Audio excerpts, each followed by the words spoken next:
প্রবলেমে শুরু হয়েছে সমাজের ভেতরে। সবকিছুর ক্রিয়ার প্রতিক্রিয়া থাকে, প্রতিক্রিয়ার মোকাবেলে আবার আরেক প্রতিক্রিয়া থাকে।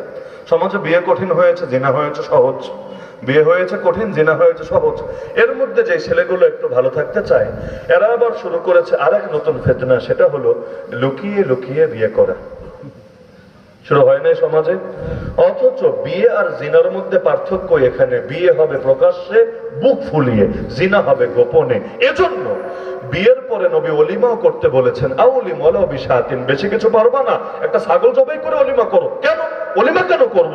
কারণ এটা গর্বের বিষয়, এটা কোনো লজ্জার বিষয়, গর্বের বিষয়। বুক ফুলায়া আমি আমার আনন্দ অন্যদের সঙ্গে ভাগাভাগি করব, যাতে অন্যরা উৎসাহিত হয়। এখনো যারা মিসকিন রয়ে গেছে ওদের ভেতরেও যাতে আগ্রহ তৈরি হয়। ওলিমা ইসলাম উৎসাহিত করেছে।